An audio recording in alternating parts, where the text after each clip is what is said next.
यतिखेर हामीसँग कुरा गर्नको निम्ति चर्चित विश्लेषक पुण्य गौतमजी हुनुहुन्छ। हामी उहाँसँग समसामयिक विषयमा कुरा गर्नेछौँ। सर नमस्कार। थ्याङ्क यू सो मच, धन्यवाद। तपाईँ आरामै हुनुहुन्छ? ठिक छु। यतिखेर एउटा अनलाइन खबरले छापेको एउटा खबर चाहिँ मैले वाचन गर्न चाहेँ। सभामुखज्यूले प्रधानमन्त्रीजीलाई चाहिँ दुईचोटि भेट्दै गर्दाखेरि चाहिँ सभामुखजीलाई चाहिँ प्रधानमन्त्रीले चाहिँ उपयुक्त समय भएपछि म संसद आउँला भनेर एउटा जवाफतिर पठाउनु भएको समाचार भाइरल भइरहेको छ क्या। प्रधानमन्त्रीजीको लागि उपयुक्त समय चाहिँ कहिले हुन्छ होला है? अब प्रधानमन्त्री बालेन्द्र शाह उर्फ बालेन शाहजीलाई नाच्न गाउन डिस्को डान्स गर्न विवाहमा जान पार्टी मनाउन कुनै छेकबार छैन। 42 इन्चको टिभीमा संसदको गतिविधि हेरेर मोनिटरिङ गर्न कुनै प्रब्लम छैन। अनि हामी यस्तै त हो नि प्रो शैलीका साथीभाइसँग ठट्टा गर्न समस्या छैन। उहाँलाई प्रब्लम हाम्रो संसदसँग छ, हेडाक छ, एलर्जी छ। उहाँले त म फेरि पनि दोहोऱ्याएर भन्छु, सांसदहरू भने त ऐरे गैरे भइरे र थुक हैरे कुडा कर्कट झार पत्कर हुन् भन्ने टाइपले याकुल्लाले पेल्ने कुरा सोचिरहनु भएको छ। उहाँले संसदमा महत्त्व दिनु भएन, सांसदमा महत्त्व दिनु भएन। उहाँ आफै संसदबाट जननिर्वाचित प्रधानमन्त्री हो भन्ने तथ्य बोल्नुहुन्छ। उहाँले हर्क साम्पाङज्यू जसले बुलन्द रूपमा प्रतिपक्ष आवाज उठाउनु भएको छ, रामबहादुर थापा बादलले उठाउनु भएको छ, उहाँहरूको भोइस मेरो जत्तिकै हेभीवेट हुन्छ। फरक यति हो कि म अहिले कार्यपालिका प्रमुखको रूपमा प्रधानमन्त्री छु, तर सांसदको ग्राभिटी चाहिँ हर्क साम्पाङज्यू, रामबहादुर थापाज्यू र मेरो बराबर हो भन्ने उहाँले सोच्नु भएको छैन। मन्त्रीमण्डलमा रहेकाहरूलाई भारदार तन्त्रका आठ पहरिया जस्तो, भात खौरे जस्तो सोच्नु भएको छ। रवि लामिछानेलाई आफ्नो सेक्रेटरी जस्तो पामर, लाची, कायर, होतियारा, पानी आन्द्रे रूपमा हेपिरहनु भएको छ। अनि उहाँले सभामुखलाई त गन्दै गर्नु भएको छैन। एउटा स्पष्ट कुरो गरौँ, सभामुख पनि अस्तिसम्म पेलेर जाने डेट मोडमा हुनुहुन्थ्यो। उहाँले हर्क साम्पाङज्यू जस्तो देशभक्त व्यक्तित्वको देश जनता विकास समृद्धिको पक्षमा गुन्जिएको आवाजलाई इग्नोर गर्दै वास्तवमा 3 मिनटमा माइक काट्ने हरकत गर्नुभएको थियो। तपाईँलाई म सम्झना गराउँछु, हिजो अनलाइन खबरले पनि लेख्यो, अस्ति लेख्यो, आज संसदमा सुभाष चन्द्र नेम्बाङ र दमन ढुङ्गाना जस्ता सभामुखको खोजी भएको छ। यो हाम्रो सभामुख त 69 सालपछि मात्रै राजनीतिमा आएको। उहाँलाई राजनीतिको केही थाहा थिएन, एकदम निष्पट्ट निरञ्जन निराकार हो र उहाँ र लट्री चिट्ठा परेर कागताली परेर आउनु। आफै अस्ति देवराज घिमिरे सभामुख हुँदा संसदको रेस्टरुम घेर्न पुग्नुभयो र उहाँले त अझ निलम्बनको झाँसा दिनुभएको छ। यो काहीँ नभएको जात्रा हाँडी गाउँमा खबरदार कुनै माइकलालले हर्क साम्पाङ जस्तो देशभक्तलाई निलम्बन गर्न सक्दैन, किनभने उहाँहरूले टिका लगाएर बनाएको होइन। जनताले चुनेको सांसद हो, त्यसकारण संसदले कुनै सांसदलाई निलम्बन गर्न पर्यो भने त्यसको प्रावधानहरू के छ? के छ भने पहिलो कुरो, रवि लामिछानेलाई जस्तै सहकारी ठगीको फौजदारी केस लागेको खण्डमा निलम्बित हुन सक्छ, नम्बर 1। र अहिले कृष्ण कार्की भन्ने एकजना मान्छे हङ्गामामा छन्, त्यो विषयमा छानबिन मसिनोसँग होस्। उनले नाइजेरियन केटीको औषधिको त्यो कागजमा पनि पतिको नाउँमा कृष्ण कार्की नै लेखेका छन्, जबकि उनी विवाहित छन्। जनआस्थाले सारा प्रमाण सहित ल्याएको हरिबहादुर मदन बहादुर सिरियलमा जस्तै ए होइन होला, हो होइन भन्ने शैलीमा ढाँटिरहेका छन्। हो, त्यो काण्ड प्रमाणित भएको खण्डमा सिआइबीले यो विषयमा मुद्दा हालेमा केस गर्नुपर्छ है। अख्तियार वा सिआइबीले फेरि प्रहरीले केस हालेको खण्डमा वा मोहम्मद अफ्ताब आलमको जस्तै, याद गर्नु होला, मोहम्मद अफ्ताब आलमको जस्तै हत्याकाण्डको चार्ज लगाएमा सांसद पद निलम्बित हुन्छ। त्यो बाहेक कुनै माइकलाल, कुनै 12 हातको टाँगाको पनि भिटो पावर छैन कि हर्क साम्पाङ जस्तो स्वच्छ देशभक्त जसले एउटै प्रश्न सोधिरहनु भएको थियो, अर्को प्रश्न सोधिरहनु भएको थियो, तेस्रो प्रश्न सोधिरहनु भएको थियो, प्रश्न सोधिरहनु भएको थियो। उहाँको पेचिलो प्रश्नको जवाब सायद यो सरकारसँग छैन, होसे मुन्टो लगाएर हिँडिरहेको छ। र उहाँको प्रश्न के थियो भने, तपाईहरुले सहकारी पीडितको बचत फिर्ता गर्छु भन्नुहुन्छ, ठिक छ, राम्रो कुरा हो, तर त्यो चाहिँ हामीले ट्याक्स तिरेको पैसाबाट होइन है। हाम्रो करको दुरुपयोग कृपया नगरिदिनु होला। तपाईले 1 खर्ब 35 अर्ब 5 वर्षभित्र फिर्ता गर्छु भन्नुभएको छ। प्रारम्भमा 25 करोड हाम्रै ट्याक्स दुरुपयोग गर्न जो विकास निर्माणमा लाग्नु पर्थ्यो त्यो पैसालाई लगेर सहकारी पीडितको बचत फिर्ता गर्नु हो। तर यहाँनेर कुरा के भइदियो भने दुईटा कुरा हो के, रासपावालाले कुतर्क के गरिरहेछन् भने होइन राज्यले त असोपर गरिहाल्छ नि सहकारी ठगबाट। पहिला बचत फिर्ता गर्दै गरौँ, 100 दिनभित्र बचत फिर्ता गर्छौँ भनेको थियो नि, अहिले बचत फिर्ता गर्छौँ भन्छन् के। यो भनेको चाहिँ के हो भने पहिला विधिपूर्वक सहकारी ठगहरू जो छन् तिनीहरूको कुल सम्पत्ति 5 खर्बभन्दा बढी हुन आउँछ। 5 खर्ब मध्ये 1 खर्ब 35 अर्ब रुपियाँ फिर्ता गर्नुपर्ने छ। त्यो सम्पत्ति जफत गरेर लिलामी गरेर सरकारले उनीहरूको घर घरानाबाट असो उपर गरेर दिनुपर्नेमा हतार दिएको छ। यो त कस्तो भाष्य निर्माण भयो भने परीक्षा चल्दै गर्छ, रिजल्ट चाहिँ अहिले दिउँ, सबैलाई पास वा फेल गराइदिउँ भने जस्तो भएन र। यो ज्यादती भएन। पहिला परीक्षा लिनुहोस्, त्यसपछि फेल पासको सवाल आउँछ। सरकार यहाँ गम्भीर रूपमा चुक्यो हो। यही प्रश्न हर्क साम्पाङले सदनमा उठाउँदै हुनुहुन्थ्यो, उठाइरहनु भएको छ। हर्क साम्पाङले अर्को के भन्नु हो भने तपाईहरू छानबिन राम्रो गर्नुहोस्, जीवी राई आज कहाँ हुनुहुन्छ? होइन, तपाईँ र मैले यो छलफल गर्दै गर्दाखेरि यी विभिन्न प्रसङ्गहरू कोट्याउँदै गर्दाखेरि अहिले त सत्तापक्षीय सांसदहरूले पनि कतै न कतै सरकारको विपक्षमा वा विरुद्धमा मसिनो रुन्चेश्वरमा चाहिँ प्रश्न गर्न थालेको त्यो विषयमा आउँछु। अमरेश कुमार सिंह लगायतका सांसदहरूले रमेश प्रसाईले व्यक्त गरेका आक्रोशको पनि बारेमा हामी समीक्षा गर्छौँ। त्योभन्दा अगाडि केही कुराको निपटारा गरौँ। उहाँले के भनिरहनु भएको थियो भने यो कुरा सही पनि हो। अलिकति इतिहास हेर्नुहुन्छ भने जीवी राईको इतिहास पल्टाउनुहोस्। एउटा सच्चा किराँती, किराँतीको छोरो राई लिम्बूहरू बेइमान हुँदैनन्। अपवादमा उनीहरू बेइमान हुन सक्छन्, तर उनीहरू सज्जन हुन्छन्, देशभक्त हुन्छन्। हुन त भन्नेले अब उहाँको आमा घिमिरे बुवा राई हुनुहुन्थ्यो, त्यसकारण यस्तो ठिमार चलाख जन्मिएछ भनेर पनि भन्नुभन्, त्यो बेग्लै कुरा हो। जीवी राई दुधले धोएको म भन्दिनँ, उनी सज्जन स्फटिक भन्दिनँ। तर जीवी राईको सहकारीमा कहिलेदेखि सङ्कट आउन लाग्यो भने जब गोर्खा मिडिया प्रणालीमा ल्याउनै नमिल्ने बचतको 55 करोड रुपियाँ उहाँले ट्रान्सफर गर्नुभयो। रवि लामिछानेले त्यसबाट 25% स्विट सेयर पाए, अर्थात् पसिनाको सेयर पाए, जुन बिल्कुल गैर कानुनी अवैध थियो। उनले उक्साउँदै गए, भड्काउँदै गए, अरबौँ लगानी गराए। फलस्वरूप 16 अर्बको जीवीले कमान्ड गरेको सबै सहकारीको बचत डुब्यो र सहकारीमा डिपोजिट गर्नेहरू ठहरै भए। आज जीवी राई कहाँ छन् भनेर सोद्धा उनीहरू के भन्छन्? रवि लामिछाने त बोल्दैनन्। अस्ति सुदन गुरुङ पनि बोल्दैन थिए। दुईजनाले मुख खोलिसके। एकजना पुकार बम जो बालेन्द्र रविको साझा मित्र हो, उहाँले के भन्नु भने जीवी राई जीवित रहेमा ल्याउँछौँ, जीवित नहुन सक्छन् भने। अब त्यही कुरो रवि लामिछानेको दाहिने हात मानिने रमेश प्रसाईले पनि ठ्याक्कै भन्नुभयो प्लेन वर्डमा, जीवी राई जीवित नहुन सक्छन्, अहिले कसैको सम्पर्कमा छैनन्। हुन पनि यदि मलेसियामा नेचर हबलाई इलाबरेट गरेर बसेको भए कसले देख्दैन थियो? कसै न कसैले देख्थ्यो, भेट्थ्यो। अनि त्यसपछि अर्को हल्ला चलायो भानुआटु वा ट्रिनिडाड एन्ड टोबागो भन्ने टापु, क्यारिबियन टापु राष्ट्रमा बिजनेस इम्पायर खडा गरेर अरबपतिको स्ट्याटसमा छन्, ल्याम्बोर्गिनीमा हिँड्छन् भने। तर यो कुरो पनि झुटो साबित भयो। नेपालको अध्यागमनको रेकर्डले के बताउँछ भने जीवी राई नेपाल आएको सम्म रेकर्ड छ, बाहिरिएको रेकर्ड छैन। के उनी भारतीय अध्यागमनबाट बाहिर गए? हो। पछिल्लो समय मलेसियामा रवि लामिछाने गृहमन्त्री भएको कालमा कसैले देख्यो भनियो, त्यसपछि उनको नाक मुख केही देखिएको छैन। जीवी राईको अब हामीलाई सास भने पनि लास भने पनि चाहियो भनेपछि चाहियो। कहाँ छन् जीवी राई? आकाश पताल, धुई पताल, यत्र तत्र सर्वत्र, 3 त्रिलोक 14 भुवन जताततैबाट खोजेर भने पनि जीवी राईको अवस्था सार्वजनिक गर्नु पर्यो। यहाँ आफ्नै अगाडि घुमिरहेका ती बुवासाहरूलाई त समात्न सकेका छैन सरकार। के हराइसकेको त्यो एउटा जीवी राई पक्राउ पर्ने बित्तिकै त धेरैको कालो चिठा खुल्नेवाला छ। रवि लामिछाने छवि को अहिले भर्खरै मात्र एउटा समाचार फ्ल्यास गरिएको छ। रवि लामिछानेको विरुद्धको सहकारीका सम्बन्धी मुद्दालाई चाहिँ निरन्तरता दिने भन्ने खालको एउटा अलङ्कारिक प्रश्न सहितको एउटा सूचना चाहिँ सार्वजनिक भएको छ क्या। तपाईँको अनलाइन खबरले लेखाएको छ।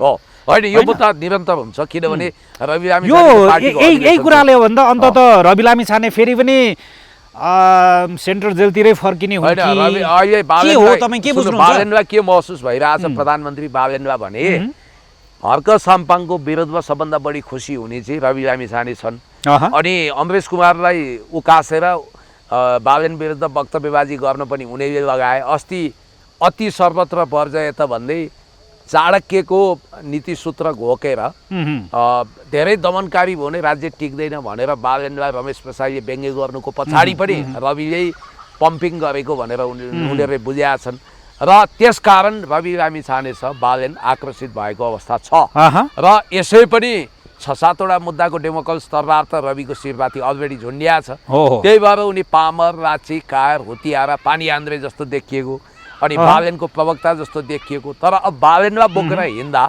बालेनका पालेन मिडिया त खुसी होलान् तर बालेन दिन दुगुना रात चौगुनाको दरले चाहे सुकुम्बासीको प्रकरणमा फसेको कुरा गरौँ उनले लाख सुकुम्बासीलाई सडकमा ल्याउने गरी डोजर अभियान चलाइछन् अदालतको आदेश पनि धोती लगाइदिएका छन् चौतर्फी हाहाकार छ महँगी बढेको छ गरिबी बढेको छ सुशासन छैन भन्नासाथ यो अस्तव्यस्तले भोलि रवि लामिछानेहरू नै जनताको आक्रोशको शिकार हुन सक्छन् लाख गरिब दुखी रोगी असहाय सुकुम्बासी उठेर बालेन र रविहरूलाई घेराउ गरेर समाप्त गर्न सक्छन् भन्ने भएमा भोलि त्यो भिडले कुनै पनि दिन हर्क साम्पाङज्यूलाई हामीलाई मन्त्री वा प्रधानमन्त्री बनायो भने पनि आश्चर्य मान्नु पर्दैन किनभने नजिर त बस्यो हिजो 10,000 को भिडले कालापानी लिम्पियाद्वाराको महान नक्सा जारी गर्ने केपी शर्मा ओलीज्यूलाई सत्ताबाट बेदखल गर्यो भोलि लाखौँको भिडले संविधानले नचिन्ने सुशीला कार्कीको सरकार बनायो तर संविधानले चिन्ने नि हर्क साम्पाङ वा पुण्य गौतमहरूलाई ल्याइदियो भने पनि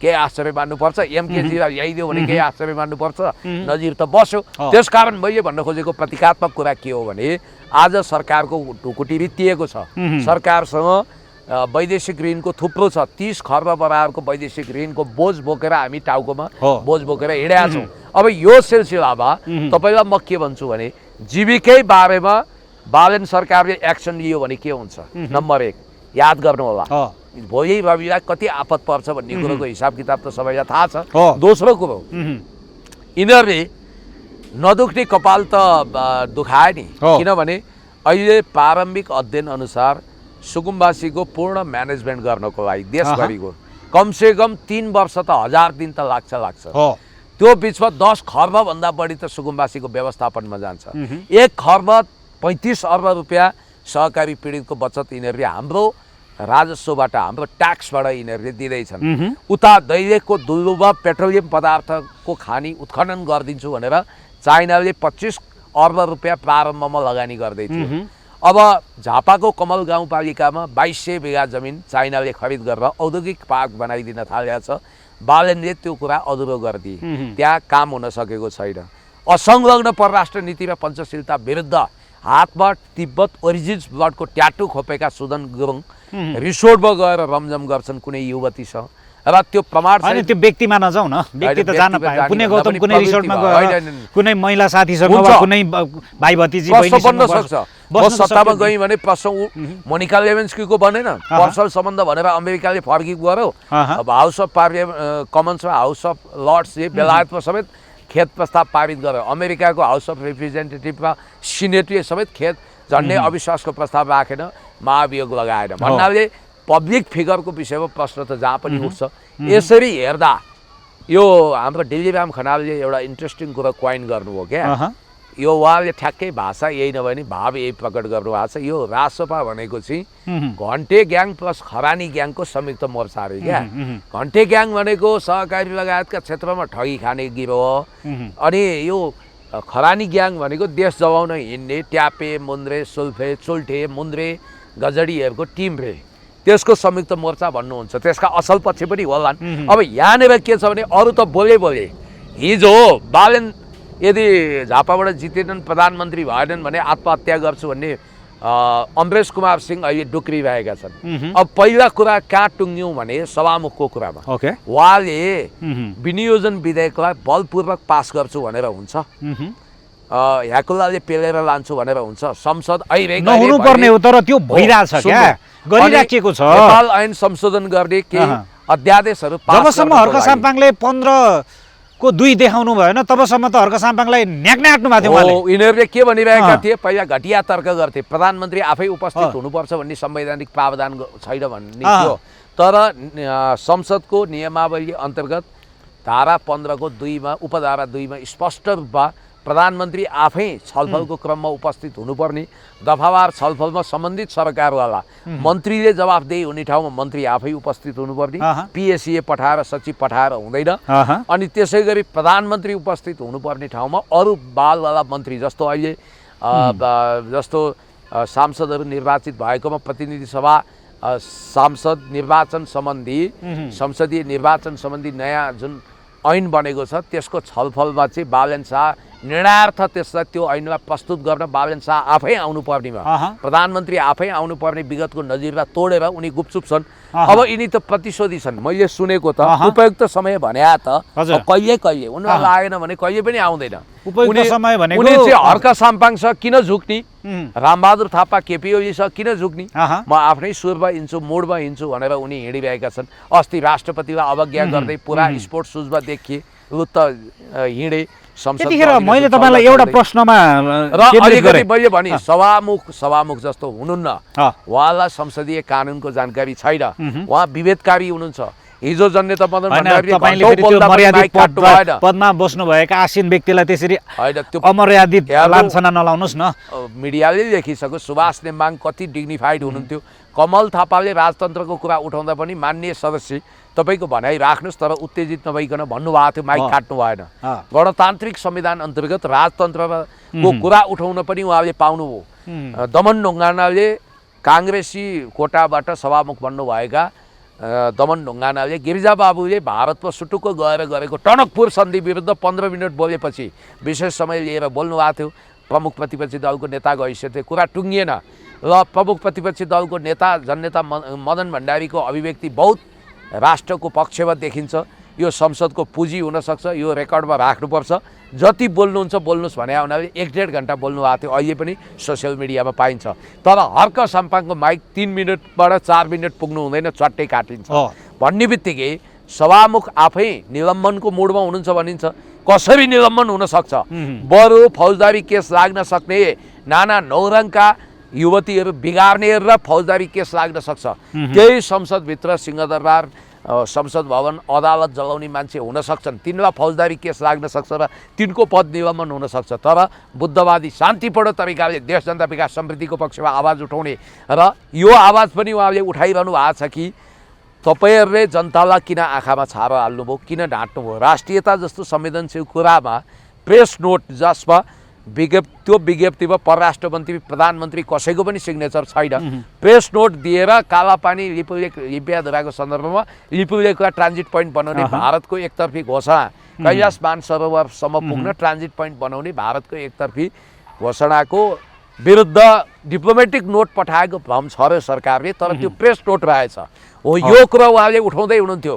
प्रश्नहरूको सामना गर्न नसक्ने प्रधानमन्त्रीले सभामुखलाई पनि टेर्नु भएन, ढुङ्गो बोल्नु भएन। आज संसद बेबारिसे भएको छ, संसद असरल्ल भएको छ, सांसदहरूको गरिमा रहेन, प्रधानमन्त्री संसदप्रति उत्तरदायी हुनु भएन।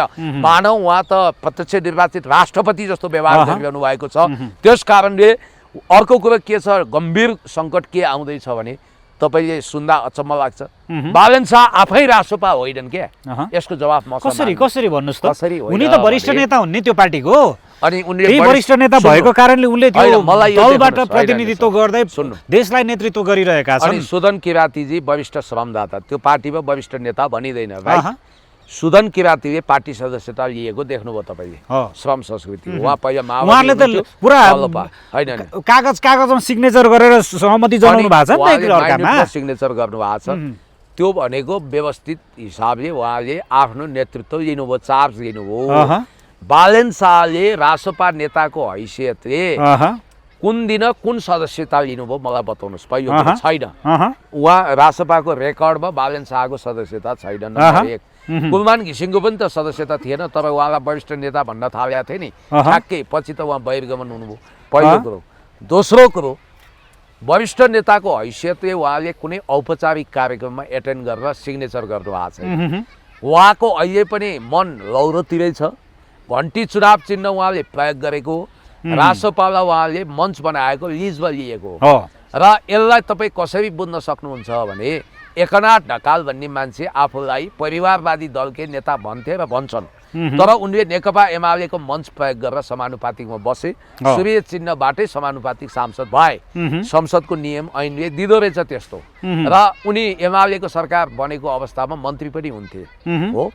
अब तपाईँलाई अर्को सम्झाउँछु, अझ योभन्दा टटकारो। 2048 सालमा आम निर्वाचन हुँदा जननेता मदन भण्डारी र मनमोहन अधिकारीसँग सल्लाह गरेर पद्मरत्न तुलाधर सूर्य चिन्हमा उठे, तर स्वतन्त्र सांसदको हैसियतले। 51 सालमा त सरकारमा सामेलै भए, एमालेको सरकारमा, तर उनी एमाले कहिल्यै भएनन्। याद गर्नुहोस्। भनाइको मतलब बालेन शाहले अहिले रासपाका सांसदहरूलाई मन्त्री बनाएर बालेन सरकार गठन गरे हो। बालेनले भोलि कुनै पनि दिन या त पार्टी कब्जा गर्छन्, भूपदेवलाई वरिष्ठ महामन्त्री बनाइसके, या त बालेन त्यो पार्टीको अध्यक्ष हुन्छन्, या बालेनले छुट्टै पार्टी खोल्छन्। मैले यही भूपदेव शाहलाई त्यो पार्टीको प्रधानमन्त्री के अरे सभापति बनाउने भन्ने खालका समाचार पनि आगो, त भुसको आगो चाहिँ असरल भाषण क्या। कि उनी बालेन शाहले त्यो गर्न सक्लान्? किन सक्दैनन्? कि उनी सभापति हुन त्यसको लागि त रवि लामिछाने राजीनामा दिनु पर्यो होला। अहिलेसम्म उनी रासपा भएको छैनन्, राजीनामा पर्दैन, बहुमत अल्पमतको खेल गरिहाल्छन्, सत्ता उनीसँग छ। यो त डिप स्टेटको इसारामा नाच्ने पार्टी हो। हामी फेरि साना साना कुरालाई डिप स्टेट नभनौँ न सर। डिप स्टेटमै छ, डिप स्टेटको अँध्यारो साना कुरा होइन नि। तपाईँलाई यति कुरा भन्छु कि बालेन शाह एक त दलीय राजनीतिमा रुचि नराख्ने मान्छे हुन्, अनि अर्को कुरा हर्क साम्पाङज्यूले पनि धेरै भावुक हुनु पर्दैन। उहाँको कवि हृदय बेला बेलामा उब्रिँदो रहेछ। रवि लामिछानेप्रति अलि दयालु भए जस्तो लाग्यो। आज बालेनले देशमा जनता विरुद्ध जुन ज्यादती र पाप गरेका छन्, त्यही पापको, गरिबहरूको आँसु र श्रापको कारण उनको बुद्धि दिन दुगुना रात चौगुनाको दरले बिग्रिएर उनले गल्तीहरू गर्दै गएका छन्, अहङ्कार बढाउँदै गएका छन्, र यस्तो कुवा खनेका छन् जो भोलि इनार बन्छ र उनी आफै डुब्न सक्छन्, मौतको कुवा। त्यस राजनीतिक हिसाबले उनी सिद्धिँदैछन्, र उनी वास्तवमा भन्यो भने यो सब गर्नको लागि त रविले त्यो अवसर उपलब्ध गराएको हो नि। रवि लामिछानेले बालेन शाहको कुकृत्यमा लगाम लगाएनन्, त्यसकारण यो परिणाम आएको। यिनी भूतपूर्व अमेरिकी नागरिक पनि हुन्। अब भूतपूर्व हुन् कि बालवाला त्यो पनि थाहा छैन, किनभने अमेरिकी नागरिकता त्यागेको निस्सा हामीलाई थाहा छैन। उनले सार्वजनिक गरेका छैनन्, उनले स्वयं घोषणा गरे, हामीले पत्याइदिएको। वास्तवमा उनी still now is the American citizen, यो हुनसक्छ। तर तपाईँ र मैले यसरी छलफल गर्दै गर्दाखेरि फेरि यदि उनी त्यो थिएनन् भने वा बालेन शाह चाहिँ रासपाका सदस्य थिए भने त हाम्रा तर्कहरूले फेरि उनीहरूलाई पनि अन्याय गर्ला नि त। हामी त न्यायको पक्षमा जहिले पनि बोलिराख्ने मान्छे हो। सत्यको पक्षमा, न्यायको पक्षमा, इन्साफको पक्षमा कुरा गर्नुपर्छ। बालेन शाह एक्लै त्यो पार्टीमाथि हावी भएका छन्। डेमोक्रेट्सको तर्रा रविको शिरमाथि, गर्दनमाथि झुन्ड्याइदिएका छन्। रवि आतंकित छन्। रवि यति निरीह छन् कि बालेनको डोजर चल्दा पनि छाती थाप्छु भन्थे, अहिले त प्रवक्ता बन्दै हिँडेका छन्। देशभरि बालेनजीको डोजर रोकिएको छैन। उनीहरूभित्रको विवाद एकदम ज्वालामुखी जस्तो अहिले त स्थानीय तहलाई सुकुम्बासी बस्ती हटा भनेर चाहिँ दबाब दिइरहेको रहेछ क्या। झापामा अहिले भर्खरै मात्र त्यस्तो सूचना पुग्यो भन्ने थाहा पाइयो। यिनीहरू देशका विभिन्न क्षेत्रमा यिनीहरूले सुकुम्बासीमा अव्यवस्थित गुठी पनि हटाउँदैछन्। मनिष झाले हिजो मैथिलीमै दिए होइन त? होइन, यस्तो हो। अहिले के छ भने रवि गुट स्पष्ट रूपमा बालेन विरुद्ध खोलेर आउन त सकेका छैन, तर रमेश प्रसाईले पनि अस्ति गनगन खनगन गरे। अब अलिकति मुख्य रूपमा मन्त्री बन्न नपाएको झोकले दोगलास स्वभावका अमरेश कुमार सिंह जस्तै कैलाली हत्याकाण्ड हुनु अगाडि नै त्यहाँ हत्याकाण्ड हुन सक्ने सङ्केत गरेका थिए। बिआइसिसी जलोस्, सिंहदरबार भत्कियोस् भन्ने कामना नै गरेर होला, ल बालेन तिमी सक्छौ भने भत्कौ, जलाएर देखाउ भनेर च्यालेन्ज गरेका थिए। त्यही चिजहरू पछि भएर छोड्यो। अमरेश कुमार सिंह यस्तो खबरियाल हुन् जसले गरेका भविष्यवाणी सठिक हुन सक्छन्। उनी नास्त्रेदमस भएर विभिन्न विदेशी दूतावाससँग विगतमा सम्बन्ध हुनाले यिनले यो गरिराख्छन्। अब त्यही रासपा हिजो हेर्नुहोस् है, अमरेश कुमार त काङ्ग्रेसका सांसद भएकै थिए, तर उनी चविदाङ्गो भएको कुराको इतिहास स्वीकार गर्दैन। आज हर्क साम्पाङले प्ले कार्ड देखाउँदा उनीहरूलाई ज्वरो आउँछ। हर्क साम्पाङज्यूलाई म भन्न चाहन्छु, तपाईँ तयार हुनुहोस् है। जुनसुकै बेला रासपामा क्लास विभाजन हुन सक्छ। तपाईँले दौरा सुरुवालमा चाहिँ आइरन लगाइरहनुहोस् नै, फेरि टल्कने दौरा सुरुवाल कोर्टमा तपाईँ तयार रहनुपर्ने हुनसक्छ। सम्भावना के छ भने संविधानले नचिन्ने सुशीला कार्की त यो देशको प्रधानमन्त्री भइन् होइन, जो सांसद पनि थिएनन्। हर्क साम्पाङ त मेम्बर अफ पार्लियामेन्ट हुनुहुन्छ। भोलि लाखौँ लाख गरिब दुखी होइन, त्यो दिन नहोस्। यो हामी चाहन्छौँ कि यो सरकारले आफ्नो काम गर्न पाओस्। आओस् यो सरकारले बाटो बिराउँछ भने त्यो दिन आउनुपर्छ। ओके, मैले तपाईँलाई यहाँनिर अलिकति पढ्नु न, म भन्छु तपाईँलाई। एउटा जनविद्रोहले बनाउन सक्छ, दोस्रो चाहिँ राप्रपा भोलि क्लास भयो भने रवि लामिछाने त मुद्दाको कारण बन्न सक्छ। रासोपा भोलि विभाजित भयो भने अनि रविको के अरे बालेनको बहुमत पुग्दैन, त्यो अवस्थामा काङ्ग्रेस एमाले पनि एकचोटि हेरौँ त यो सच्चा किराती सपुत देशभक्त होनार व्यक्तित्व हर्क साम्पाङलाई प्रधानमन्त्रीको मौका दिउँ भनेर बनाउन सक्छन्। त्यही भएर म प्रधानमन्त्री हुँदैछु, म प्रधानमन्त्री हुन्छु, म 86 सालभित्र प्रधानमन्त्री हुन सक्छु, म यति सालभित्र प्रधानमन्त्री हुन सक्छु, अझ मिति नतोकौँ, I will be the prime minister, म राष्ट्रपति बन्न सक्छु, म प्रधानमन्त्री त हुन्छु, 1 हुन्छु, 2 हुन्छु, 3 हुन्छु, प्रधानमन्त्री हुन मलाई दैविक आशीर्वाद छ, जनताको आशीर्वाद छ। प्रधानमन्त्री भएपछि मैले सुकुम्बासीको उद्धार गर्छु, न्याय गर्छु, गरिबहरूलाई न्याय दिन्छु। जसरी सी जिनपिङले बिलो अफ पोभर्टी लेभलका 25 करोड जनतालाई उद्धार गरे, यो देशको दुरावस्था अन्त्य गर्छु, गरिबहरूलाई हित गर्छु, देशलाई हराभरा बनाउँछु, म प्रधानमन्त्री त 1 हुन्छु, 2 हुन्छु, 3 हुन्छु भएरै छाड्छु भन्ने उहाँले आत्मविश्वास अब लिनु पर्यो, लिइरहनु भएको छ। यो आत्मविश्वासमा कमी आउन दिनु भएन। म प्रधानमन्त्री हुन्छु भन्ने दिमागमा राखेर हिँडेपछि अवश्य हुन्छ। त्यही भएर म भन्दैछु यो दिन भोलि आउन सक्छ, किनभने केपी शर्मा ओलीज्यूको 2/3 नजिकको सरकार गिरेर शेरबहादुर र प्रचण्ड पालै पालो प्रधानमन्त्री हुन्छन् भनेर कसैले कल्पना गरेका थिएनन्। यतिखेर मैले तपाईँलाई सोध्न पर्ने एउटा विषय छ क्या पुण्य सर। रातो पार्टीले भर्खरै के लेख्यो भने संसदभित्र अब मिडियाहरूलाई प्रवेश निषेध, संसदीय समितिहरूमा गरिमा लाइभ गर्नु हुँदैन। नेपाली काङ्ग्रेस लगायतका दलहरूले त्यसको विरोध गरेर त्यो समितिबाट निस्केर हिँडिरहेको अवस्था पनि देखिन्छ। यतिखेर मैले तपाईँलाई भन्दै गरेको प्रश्न गर्दै गरेको चाहिँ हाम्रो प्रधानमन्त्री कलाकार मिडिया फ्रेन्डली नै हुनुपर्ने हो। रासोपाका सभापति लगायत धेरै माननीयहरू त यिनै फेसबुक, ट्विटर अनि युट्युबबाट नै उदाएका माननीयहरू छन् त्यहाँभित्र। मेन स्ट्रिम मिडियाका सञ्चालक तथा कार्यक्रम प्रस्तोताहरू पनि छन्। तर उहाँहरूले प्रश्न गर्दा चाहिँ ठिक थियो। अहिले उहाँहरूलाई प्रश्न गर्ने ठाउँमा जब उहाँहरू पुग्नुभयो नि, जब मिडियाले प्रश्न गर्न थाले, उहाँहरूले मिडियामाथि नै अङ्कुश लाउन थाल्नुभयो। के हुने रहेछ क्या यो? जब त्यो कुर्सीमा पुगिसकेपछि चाहिँ कुर्सीले के देख्ने रहेछ क्या मिडियालाई? सिङ भएको, लामो लामो सिङ भएको चाहिँ अजिङ्गर देख्छ कि क्या हो, डाइनोसर देख्छ कि क्या हो, है के होला अलिकति बताउनुहोस् त। नेपालको पनि रहस्यमय भ्रमण गरेर झोसेका गल्लीहरूमा पोप तानेको भन्छ नि, गाजा तान्न आएका एक सुप्रसिद्ध विश्वप्रसिद्ध कवि हुनुहुन्थ्यो एलन ग्रिन्सबर्ग। उहाँले कुनै समय भन्नुहुन्थ्यो my dear madness is dear to me, मेरो पागल पनि मलाई प्रिय छ।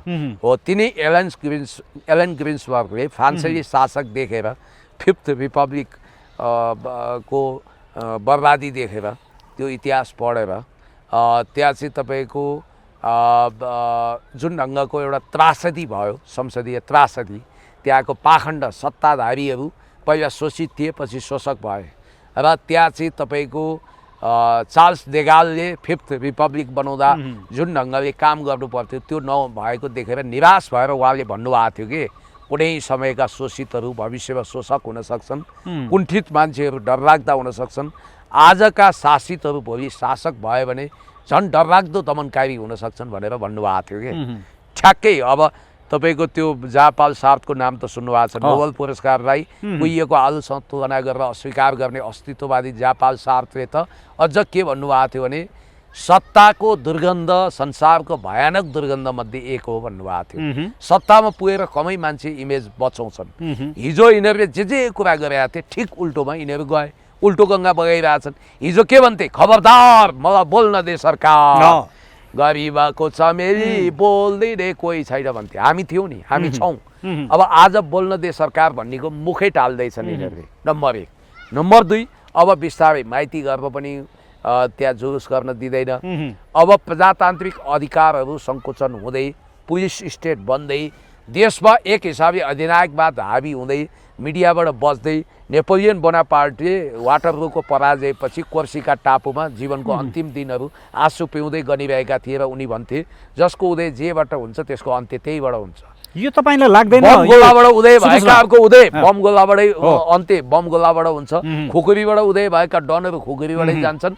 कलमबाट उदय भएका महाकवि देवकोटा कलमबाटै गए, इन्द्रबहादुर राई कलमबाटै गए। क्यामेराबाट जसको करियर सुरु भएको छ त्यसको अन्त्य पनि क्यामेराबाट हुन्छ। फेरि म चाहिँ अपवाद हो, म चाहिँ कलमबाट उदा आएको है, म क्यामेराबाट वात्त आएको होइन। मेरो होइन, किताब तपाईँको पनि आफ्नो आउँदैछ। इतिहास छ, आफ्नो हिस्ट्री छ। अब म तपाईँलाई भन्दैछु अहिलेको डरलाग्दो सिनारियो के भने होइन, मैले तपाईँलाई एउटा प्रश्न गर्छु, एउटा यसैमा त्यही तपाईँले भन्नु सोध्नु बताउन खोज्नुभएकै विषयमा यसरी जनता नबोलेर जनतासँग कुनै पनि व्यक्तिले तानाशाही अधिनायकवादी अथोरिटेरियन रेजिम लागू गर्दैछ भने उसको पावरको पहिलो निशाना मिडिया हुन्छ, दोस्रो ह्युमन राइट हुन्छ, तेस्रो व्यक्तिको अभिव्यक्ति स्वतन्त्रता र प्रजातान्त्रिक अधिकार उसले कुण्ठित गर्छ। मैले थाहा पाएसम्म अब मिडियाको क्यामेरै बन्द गर्ने गरी नयाँ कानुन पो ल्याउँदैछन्। ती मिडिया मात्रै बालेन स्टेटमा बालेन राजमा जीवित हुन सक्छन् जो बालेनका पालेन हुन सक्छन्। बालेनजीको विरोध गरेर रासपाको विरोध गरेर कुनै पनि मिडिया चल्न नसक्ने गरी उनीहरूले त्यस्तो खालको एकदम डरलाग्दा कथित कानुनहरू ल्याउँदैछन् भन्ने सुने मैले एउटा होइन। त्यसको लागि प्रेस काउन्सिललाई तयार रहन भनिया होला, सूचना विभागलाई भनिया होला, सञ्चार मन्त्रालयले यसको पूर्वाभास दिइसकेका छ। सञ्चार मन्त्रीको पहिलाको स्टेटमेन्ट हेर्नुहोस्। दोस्रो कुरो, आजसम्म पार्लियामेन्टका हरेक कुरा लाइभ छन्। हिजो यिनीहरूले काठमाडौँ महानगरपालिकाको सबै बैठकहरूको लाइभ गर्ने भने होइन, आज लाइभ गर्नै हुँदैन भन्ने एक्सट्रिममा यिनीहरू किन पुगे? हुन त लाइभ गर्नुले उत्रो ठुलो असर नपार्ला। यो लक्षित गरेको भने चाहिँ हर्क साम्पाङज्यू र नेकपा एमालेका सांसदहरूलाई हो। गगन वास्तवमा रासपाप्रति त्यति आकर्षित छैनन्। उनी बालेनसँग भविष्यमा मिलेर जान सकिन्छ भन्ने रिडिङमा छन्। रवि लामिछानेसँग पनि मिल्न सक्ने सम्भावनाहरू त उनले त पहिल्यै पनि छनक देखाएका हुन्। रविसँग भन्दा पनि बालेनसँगको निकटता हो। त्यसकारण यसमा सबभन्दा बढी मार्का पर्ने भनेको हर्क साम्पाङज्यू र एमालेलाई हो। त्यसकारण त्यो आवाजै थुन्नको लागि संसदभित्रको लाइभ नगर्ने भन्ने यिनीहरूको नीति आउँदैछ। अब यहाँ हेर्दै जाँदा के देखियो भने अब हामी अमरेश कुमार सिंहकै चर्चा गरौँ न। अब यिनले बोलेका कुराहरू मैले केही बुदागत रूपमा ल्याएको छु, यो म देखाउन चाहन्छु। उनले यो अनलाइन खबरले पनि हालेको छ। अस्ति एउटा टेलिभिजन के रहेछ देखाइदिनुस् न दर्शकहरुलाई। स्टेट बन्नु हुँदैन भनेको छ उनले। भनेको चाहिँ पुलिस स्टेट भनेको हिटलरको नाजीवाद जस्तो वा पुलिस स्टेटको निखुर उदाहरण भनेको चाहिँ 64 पछि माओवादीले जो ट्रायल गराएको थियो नि, वाइसिएल नै राज्यमाथि हावी भए जस्तै जेनजीको नाउँमा कानुन नियम विधि भन्दा यो सरकार हावी हुने अवस्थालाई पुलिस स्टेट भनिन्छ, जहाँ कानुन निरीह हुन्छ, जहाँ अधिनायकवादी शक्तिले कोमन सापको फडा जस्तो शक्ति प्रदर्शन गर्छ। पाकिस्तानमा कहिले पनि डेमोक्रेसी स्टेबलाइज भएको छैन। भनेको मतलब नेपालमा पनि छैन। जनरल जियाउल हकदेखि जनरल परवेज मुशर्रफको लाचार छाया बन्यो डेमोक्रेसी भन्न खोजे होला। यहाँ पनि सेनाले नै यो सरकारलाई गाइड गरेको छ भन्न खोजे होला। यो डरलाग्दो कुरा हो। डेमोक्रेसी लिमिट भएको छ। नेपालको इतिहासमा 2/3 कुनै सरकार सफल भएको छैन, मात लागिहाल्छ। यो कुरो चाहिँ ठिकै भने भलै उनी गलत मान्छे हुन्। उनलाई 25 करोड भन्दा बढीको सम्पत्ति थुपारेको अभियोग लगाएर विकास ठाकुरले उजुरी दिँदा उनले लुगानी खोलेका थिए त्यो विषयलाई विषयान्तर गर्न। उनी हिजो बालेनजीलाई धुरी चढाउने हुन्। अब एक हिसाबले भन्नुपर्दा उनी यो युगका त्यो जालीदास हुन् जसले पहिलाको मूर्ख कालिदास आफै रुख चढ्थ्यो।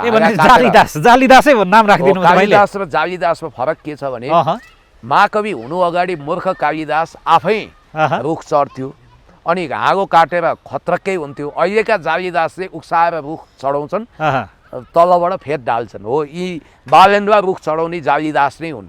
यिनको पनि भूमिका छ बालेन त्यति मात्तिनुमा। अब यिनले अर्को के भने 2/3 सरकारलाई मात लाग्छ यो सकिन्छ भने गृहमन्त्री वा कुनै पनि मन्त्री बन्न नपाएको झोक पनि उनले त एउटा अन्तर्वार्ताकै क्रममा के भने इतिहासमा 2/3 नजिकको सरकार वा 2/3 को सरकार चाहिँ कहिले सफल भएकै छैन भनेर भनिरा नै पर्दैन। सन्देश के दिन खोजे उनले? कोइरालाको प्रजातान्त्रिक राष्ट्रमा फुट्दैछ भन्न खोजे कि? त्यही हो, संकेत त्यही हो। 2015 सालमा बीपी कोइरालाको सरकार 17 सालमा राजा महेन्द्रले कु गरेर अपदस्थ गर्नुभयो। केपी शर्मा ओलीज्यूको सरकारलाई अदालतले बारदलीमा पुर्याइदियो 2/3 को सरकारलाई। अब संविधानको परिधिमा सबै बस्नुपर्छ भन्नुको मतलब के बालेन साहबले आफूलाई आई एम द स्टेट भन्ने उहीको फुहीको तहमा सोध्छन्? उहाँको त्यो भूमिका त त्यही देखिन्छ। एबभ द कन्स्टिट्युसन सोध्छन्। संविधानको अन्डर द कन्स्टिट्युसन हुनुपर्नेमा एबभ द कन्स्टिट्युसन बसेका हुन्, संविधान विरुद्ध जाँदैछन् भन्ने पनि यहाँ देखियो। यो त देखियो नि, अदालतले सुकुम्बासी बस्ती नभत्काउनु, ती गरिब ती गुरुवाहरूको व्यवस्थापन गर्नुपर्छ भनेर आदेश दिँदा पनि उनले टेरपुचर लगाएका छैनन्। त्यो त संविधानको बरखिलाफ हो। ऊ इन्द्र चामलिङ राईको घरलाई नभत्काउनु भनेर निषेधाज्ञा दियो, तपाईँ डोजर लगाएर भत्काइदिए भोलि उनी अदालत गयो भने उनले न्याय पाउन सक्छन्। अब अर्को चाहिँ म बालेनको प्रवक्ता होइन भनेर उनले भनेका छन् होइन, नहुन सक्छन्, उनी प्रवक्ता होइनन् भने ठिकै छ। अब भारत र चीनसँगको सम्बन्ध केपी शर्मा ओलीको सरकारभन्दा बढी खलबलिएको छ भनेका छन्। त्यो खलबलिन सक्छ किनभने हातमा टिओबी तिब्बत ओरिजिन्स ब्लडको ट्याटु खोप्ने व्यक्ति नै अहिले पुनः गृहमन्त्री बन्न सल्लाहका छन्। हामी यो भिडियोलाई अन्त्य गर्ने क्रममा छौँ र अन्तिममा म भन्दैछु यसले असंलग्न परराष्ट्र नीति र पञ्चशीलताका मान्यताहरूलाई धुइसात बनाएको छ। तथाकथित सरकारलाई भन्छु बोर्डरको पीडा के हो? ए बाबा भुत्राको बोर्डरको पीडाको कुरा गरे बालेनले जतिखेर 100 रुपियाँ भन्दा बढीको सामानलाई हामी भन्सार लगाउँछौँ भनिरहेको थियो, त्यो बेलामा तपाईँको चुप्पी किन बन्द हो, किन बोल्नु भएन? आज मधेस रोएर बसेको छ चुपचाप घन्टी छाप भन्नेहरू। यहाँ 20 रुपियाँमा बोर्डर पारी 20 रुपियाँमा पाइने बन्दाकोपी यहाँ 150 पर्छ हो। दाल चामल तेल चिनी आदि इत्यादि खाद्यान्न रासन ल्याउँथे, लत्ता कपडा ल्याउँथे, ती गरिबहरूको पेटमा लात मारिएको अवस्थामा हिजो नबोल्ने आज किन बोलेको? ठिक छ, आज बोल्नु हो, ठिकै हो। तथाकथित महानगरको टिमले नै देश चलाउन खोजेको छ, यो त सत्य कुरा हो। किनभने यो हामी यस्तै त हो नि, ब्रो शैलीका व्यक्तिहरू बेलुका यसो बस्ने रमझम गर्ने सरकार चलाउने हो। राजनीति सक्न हरेक सत्ताले मधेसीलाई उद्योग मन्त्री बनाउँछ, अहिले पनि त्यही भयो। तपाईँ चाहिँ उद्योग मन्त्री बन्न पाउनु भएन, त्यही झोक फेरे हो कि क्या हो? आपूर्ति र उद्योग मन्त्री भारतको सेलेक्सनमा हुन्छ भन्थे, यो हो रहेछ। एनिवे ओके, अन्तिममा हर्क साम्पाङको उपस्थिति यतिखेर कतै न कतै सबैको लागि आम जनताको लागि एउटा सुवासना जस्तो छ र सत्तापक्ष वा अन्य दलको लागि चाहिँ टाउको दुखाइको विषय बनाएको छ। हर्क साम्पाङले कस्तो भूमिका खेल्नुपर्छ आफ्नो सेल्फ एउटा सेफ्टीको लागि वा जुन खालको आइडियोलोजीहरू उहाँले प्रतिपादन गरिरहनु भएको छ त्यो आइडियोलोजीलाई चाहिँ पब्लिकली एक्सेप्ट गरिनको लागि के गर्नुपर्छ जस्तो तपाईँ मान्नुहुन्छ? होइन, हर्क साम्पाङजीले उठाएका कदमहरू धेरै जिम्मेवार, राष्ट्र हितमा, जनताको हितमा, गरिबको हितमा। हर्कवाद भन्ने आइडियोलोजी नै उहाँले दिइसक्नुभयो बजारलाई, त्यो आइडियोलोजी नै क्वाइन गर्नुभएको छ। त्यसको विषयमा त्यसलाई इन्कर्पोरेट गर्दा अझ बढी दार्शनिक छलफल गरेर अर्थ राजनीतिक मान्यताहरू प्रतिपादन गरेर जानुपर्ने हुन्छ। बाँकी रह्यो कथित नम्रता, भलाद्मीपन, शिष्टता, फेसबुकमा कति लेख्ने कति नलेख्ने भन्ने कुराको हिसाब किताब नापतौल छ। यी कुरा भनेको आवधिक हुन्। मुख्य कुरो भनेको तपाईँको नियतमा सफापन भयो भने मन चङ्गा त पवित्र कचौरामा गङ्गा। जब नियतमा खोट हुन्छ नि, कालो हुन्छ नि, तब त्यो मान्छेले ध्वंस गर्छ। उहाँले निर्माण गर्न खोजिरहनु भएको छ। स्याबास हर्क साम्पाङज्यू, क्या बात! तपाईँ अगाडि बढ्नुहोस्। काग कराउँदै गर्छ, पिडा सुक्दै गर्छ, कुकुर भोक्दै गर्छ, हात्ती लम्किँदै गर्छ, कुत्ता भोक्दै हजार, हात्ती लम्के बजार, बार्किङ डग सेल्डम बाइट्स। तपाईँलाई एमाले पनि साथ दिन्छ, अरू पार्टीले पनि साथ दिन्छन् र नेता प्रतिपक्षको रूपमा तपाईँको यो आवाज कहिले धिमा हुने छैन, म विश्वास गर्छु। र उहाँले अझ तयारीका साथ आउनुहुनेछ। अहिले उहाँ एक्लो व्यक्ति नभनौँ, जो उहाँका 6 जना सांसद नै यो 2/3 राजसभामाथि भारी भइरहेको अवस्था छ। अहिले उहाँ पूर्वमा हुनुहुन्छ, सङ्गठन विस्तारमा हुनुहुन्छ, उहाँलाई शुभकामना छ।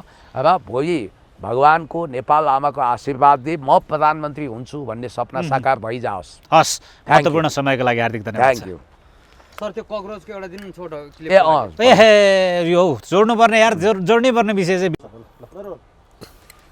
जस्तो पुण्य सर यति बेला भारतमा एउटा कक्रोच जनता पार्टी भनेर भर्खरै मात्रै सुरु गराएर छन् त्यहाँका युवाहरूले। जस्तो उहाँहरूको एजेन्डामा हेर्ने हो भने चाहिँ अल्छी गर्नुपर्ने, काम गर्न नहुने, प्लस त्यसमा चाहिँ 11 घन्टा फोन चलाउनै पर्ने र सबैभन्दा अनडिसेन्ट वर्ड मुख छाड्नै पर्ने एजेन्डाहरू उहाँहरूको रहेछ। यसलाई यहाँले कसरी हेर्नुहुन्छ? यो कक्रोच जनता पार्टी कसरी सुरु भयो जस्तो लाग्छ यहाँलाई सर? होइन, त्यहाँ न्यायालयबाटै यो कुरा उठ्छ। त्यहाँका चिफ जस्टिसले जसरी युवाहरूलाई गाली गरेको कुरा आयो, उनीहरू वास्तवमा प्रशंसाका लायक थिएनन्, बेग्लै कुरा। युवाहरू कक्रोच जस्तै कामै बिना बसेर चाहिँ ध्वस्त भइरहेका छन्, कक्रोच जस्ता छन् तिनीहरू भनिसके पछाडि चाहिँ कक्रोच जनता पार्टी सुरु भएछ होइन? हो, अब यहाँनिर जनता पार्टी नै किन जोडियो भन्ने कुरा पनि गाठी कुरा हो। कक्रोच कङ्ग्रेस किन भएन, किन जनता पार्टी भयो? यो असन्तुष्टि ज्वालामुखी जस्तो भड्किएको अवस्था हो।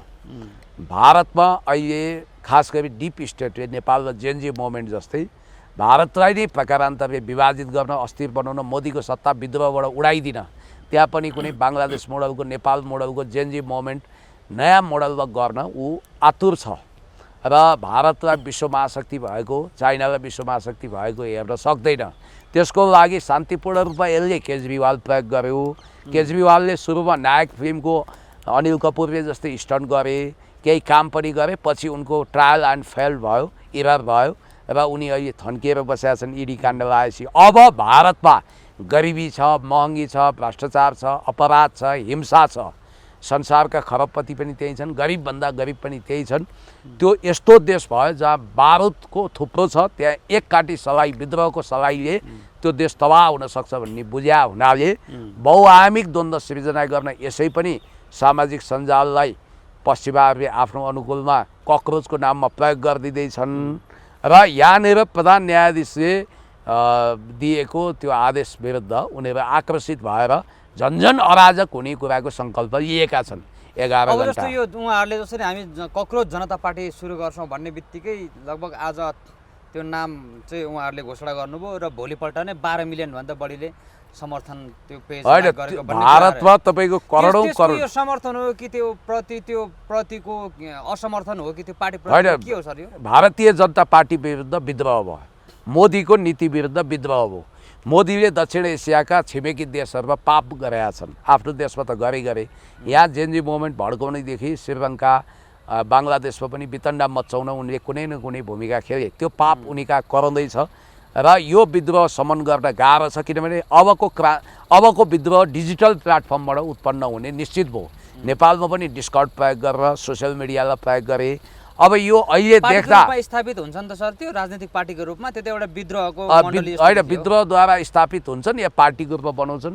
जस्मिन रिभोल्युसन भनेर अरबमा सानो कुरामा नै भएको थियो। ट्युनिसियामा एउटा ठेलावालाको 1 किलो तरकारीको विवादले विद्रोह भएर सरकार महानगरपालिकाले कब्जा गर्यो, त्यसपछि विद्रोह भएर सारा सत्ता कब्जा गरेनन्। लिबियामा पनि सानो कारणले लोकप्रिय राष्ट्रपति कर्णल गद्दाफीलाई खेदियो। नेपालमा के न्यू थियो र एउटा सोसियल मिडिया बन्द भएको भने होइन, त्यसैमा यत्रो हङ्गामा भएन। त्यसकारण भारतमा त झन् धार्मिक अल्पसङ्ख्यक, खास गरी हिन्दू अतिवादी, हामी वैदिक सनातनी हौँ तर अरूलाई पेल्न पाइएन नि। मुस्लिम क्रिस्चियनहरूमाथि फन्डामेन्टलिस्टहरूले ठुलो दमन गरेका छन्। धार्मिक हिसाबले त्यहाँ विद्रोह भड्किन सक्छ। जातीय कथित उपल्लो जातले तल्लो जातको ठुलो शोषण गरेका छ। त्यही भारतको मुम्बई र दिल्लीमा खरबपति मान्छेहरू छन् र छेउमा झुपडपट्टी छ, ठुलो त्यहाँ तपाईँको श्रम एरिया छ, गरिबी व्यापक छ, त्यहाँ वर्गीय लडाइँ हुनसक्छ। हरेक किसिमको द्वन्द्वको मोर्चा खोलेको हुनाले भारतमा चुनावद्वारा पनि एउटा ट्रायल असफल भयो केजरीवालको, नयाँ ट्रायलबाट बिजेपीलाई बढार्न सक्छन्। त्यो सम्भव भएन भने यिनीहरूले भौतिक रूपमै सत्ता कब्जा गर्ने त्यो खालको तम तयारी गरेको हुनसक्छ। अब अन्तिममा सर यो नेपाली राजनीतिमा फर्कियो एउटा प्रश्न मैले यहाँलाई गरेँ। जस्तो रासपाका प्रमुख सचेतक कविन्द्र बुर्लाकोटीले चाहिँ आज मात्रै मन्त्रीको सट्टा चाहिँ सचिवले जवाफ दिने नियम बनाउँदैछौँ भनेर भन्नुभएको रहेछ। यो के हो सर? यो त अलिकति यो केटाकेटी कुरा हो। नीति निर्माण तहमा डिसिसिभ भने मन्त्री हुन्छ, सचिव भनेको कर्मचारी हो। माध्यम कर्मचारी बनाउने भनेको चाहिँ यसबाट बुझ्नुहोस् कि नोकरशाहहरूको मुठीमा देश गयो। राजनीतिज्ञहरूको भूमिका कर्मचारी तन्त्र ब्युरोक्रेसी झन् बलियो बनाएको हो र यसले भोलि ठुलो समस्या ल्याउन सक्छ। खुद कर्मचारीभित्र पनि हङ्गामा हुनसक्छ। यो रासपाको अपरिपक्व नीति, बालेन सरकारको अत्यन्तै खतरनाक तर अपरिपक्व नीतिको धोताको यो सच्याउनुपर्छ। कर्मचारी तन्त्र पनि एउटा सरकार नै छ होइन? यसै त नेपालमा ब्युरोक्रेसी हाबी भएको छ। नेपालमा ब्युरोक्रेसी एडमिनिस्ट्रेसन जस्तो भएको छैन, नोकरशाही तन्त्रको रूपमा हाबी भएको छ। अब फाइल घुमाउँदै मान्छे बुढो हुन्छ, यहाँ औद्योगिक मैत्री वातावरण छैन, कर्मचारीहरूले पुच्छरले कुकुर हल्लाए चाहिँ सत्ता नै हल्लाइरहेको अवस्था छ। यस्तो अवस्थामा झन् कर्मचारीलाई बेलगाम अधिकार दिने कुराले ठुलो विकृति जन्माउन सक्छ। यसको मतलब कर्मचारी अविश्वास गर्ने भने होइन, नयाँ भयो भन्ने जस्तो देखियो होइन। हरेक कुरा नयाँ, त्यसको हानि के हो भनेर जनताले फिल्टर गर्न चाहँदैनन् के फेरि? ए बाबा, नयाँ गर्ने नाउँमा अहिले गएर मैले ट्याटु खोपाउनु त्यो पनि नयाँ हुन्छ। कानमा मुन्द्रा लगाइहाल्नु, कपाल या पाल्नु, नयाँ भन्दैमा सबै। अनि म कहिले गाँजा खान सुरु गरिहाल्नु, नयाँ भन्दैमा सबै चिज राम्रो हुँदैनन् र पुराना सबै परित्याग गर्न लायक हुँदैनन्। पुरानो भयो श्राद्ध गर्ने परम्परा भनेर हटाइदिने, अनि त्यसपछि उधौली उभौली नगरौँ होइन। तपाईँको अब साकेला नबनाउँ अब नयाँ गरौँ न भन्ने किराँतहरूले त्यो पनि हुँदैन। धान नाच ननाचौँ अब कोदो नाच नाचौँ भन्ने नयाँ गर्ने नाममा त्यो मिल्दै नमिल्ने उटपट्याङ काम गर्नु भएन। हस्, धन्यवाद। Thank you. अलिकति